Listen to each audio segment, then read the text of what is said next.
So if you're a guitar player, you know this. There's certain gear out there we just can't make sound right. Other guitar players can, we just can't. And that's different for everybody. So for instance, I am a rock guitar player. I love Marshall style amps, and I've never gotten a good sound out of a Vox AC30 in my entire life. But now it's time to change that. I need to step out of my comfort tone. See what I did there? In this series, I'm gonna challenge myself by choosing the exact opposite of the gear that I would usually go for to create music, to create new songs, solos, riffs, melodies. Now, the goal is not only to get a good sound by the end of the video, I also want to write something with that sound, a little cool tune that we can play that you may find inspiring and you can listen to. That way I can step out of my comfort zone and hopefully inspire you to do the same. Are you in? Let's go. Okay, Vox AC30, here's our starting tone.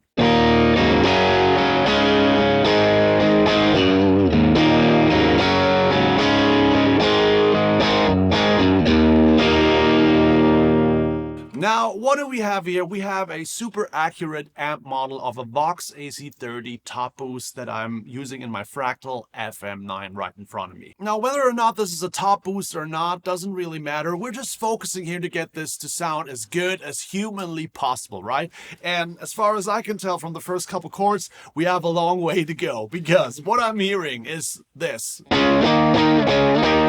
These super boxy mids. That has always been my issue with these Vox amps. These cardboard box sounding mids. Super boxy sounding. And the other thing that I'm hearing are these super wiry low strings.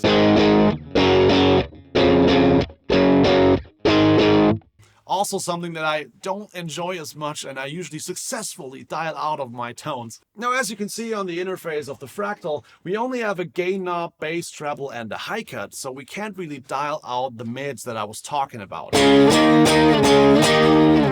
And if we turn up the treble, the mids don't really go away.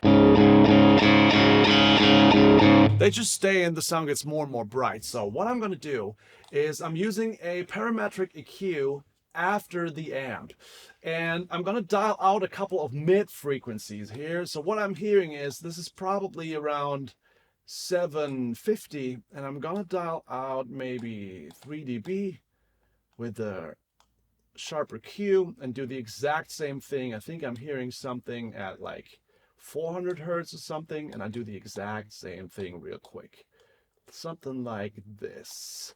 Now, how is the sounding if we activate it?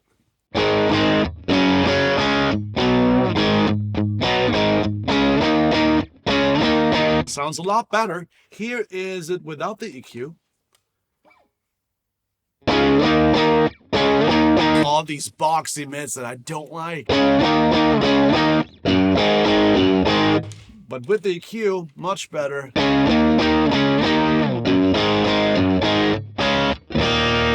Just sounds a little bit more balanced. Now, if you're wondering how I know which frequencies to cut here to get to this kind of sound, check out my tone course. It's in the description down below, where we go over all these different things. Ear training, which frequencies to cut, different speaker models, different amp models, all these different things. If you want to learn more about that, check out the tone course in the description. The next thing I want to do is to de-brighten this entire thing a little bit, because it's so chimey. Now, I'm totally aware that these EL84 kind of amps are known for this super bright, crystal clear tone, but I don't like it. I don't like this kind of sound. I want to go with something that's a little darker and we can drive a little more without it sounding too harsh. So let's tame the treble here a little bit, and also maybe dial in the high cut a little bit more.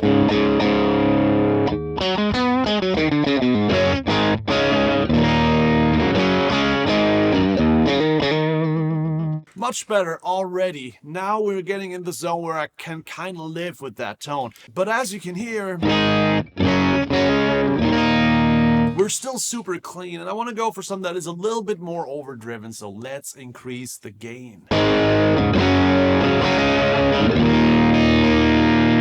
It's so spitty, it's so bitey, it's a little bit fuzzy too, it never stays well structured.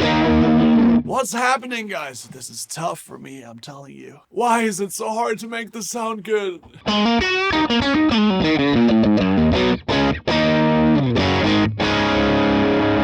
what can we actually play with this kind of sound if we can't really increase the gain all that much?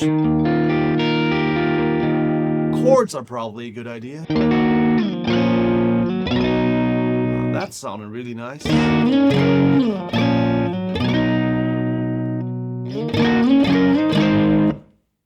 I might have an idea. Let's get some reverb going and let's try this again.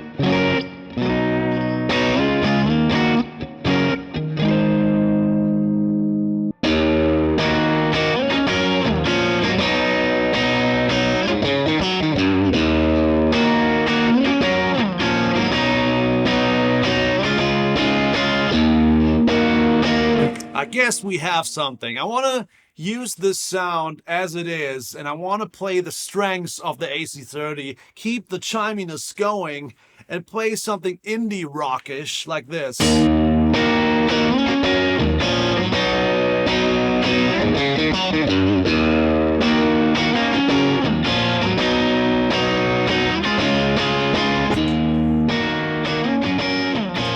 Let's try something here.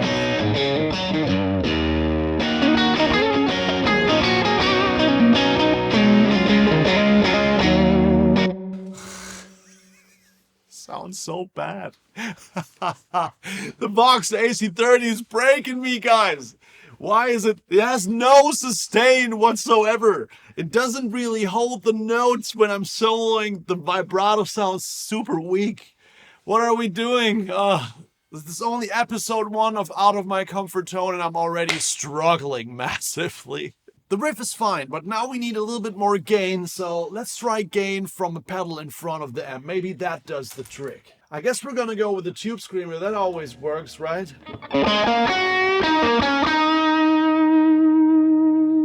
Oh god, no. Sounds so honky. That's not the right drive sound. Let's try something else. Hermida Zen Drive. Let's go.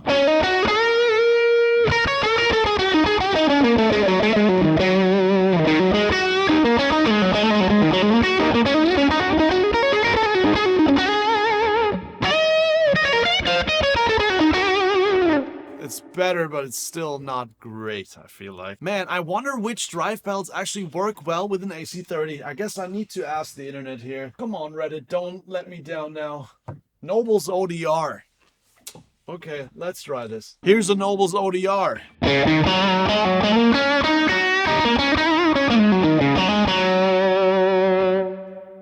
Guys, we're getting somewhere. I guess what we need to make this a better lead sound is some delay. So let's use some stereo tape here.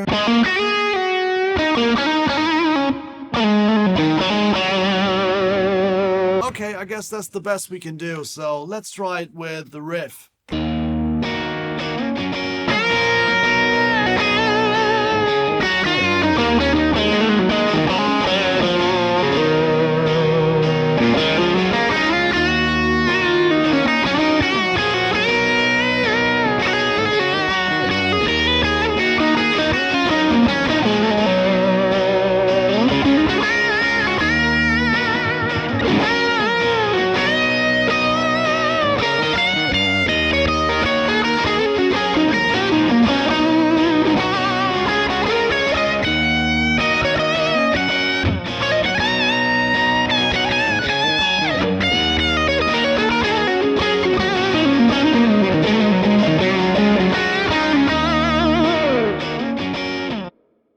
That is not a bad sound, I have to say. In combination, the cleaner riff and the more overdriven AC30 sounds, they really go together well. I'm quite surprised now. I was not very optimistic going into this jam. Now, I feel like the sounds really, really nicely together.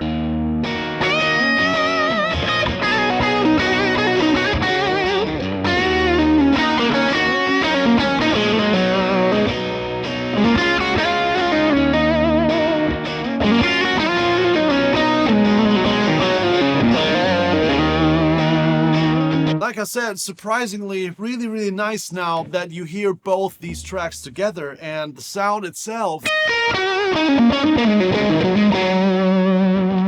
in comparison to what we had in the very beginning, which was this.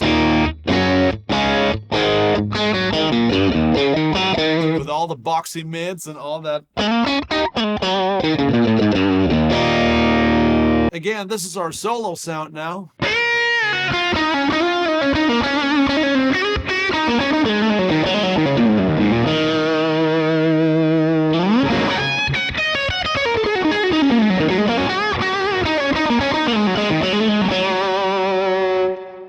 There's still some differences that I noticed compared to what I usually go for when it comes to gear. The mid-range is quite different. The amp reacts very differently to how I'm picking. It's a little bit less compressed than what I'm usually going for. That is just something that you can't dial out of the AC30 no matter how hard you try. But I think what we've done here is we found a cool sound that is inspiring to play over this little riff that I just wrote. And that's exactly what I wanted to do. I wanted to step out of my comfort zone, get something completely new. Sounds very, very unusual for what I'm doing usually.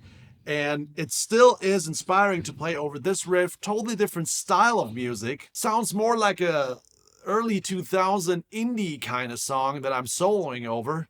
Like a Killers track or something. But really, really nice, a breath of fresh air for sure, and something that I dearly needed. So if you like these tones, go get an AC30 or try some AC30s in your amp modeler if you have one. These amps can sound cool, like we just heard. It just takes a little bit of tweaking. We've also learned that it's pretty hard to find the right drive for a Vox AC30 if you don't like all the mid-range nosiness that I don't like. And thanks to Reddit and thanks to the internet, I got this great tip to use a Nobels RDR1, which sounds the best with an AC30.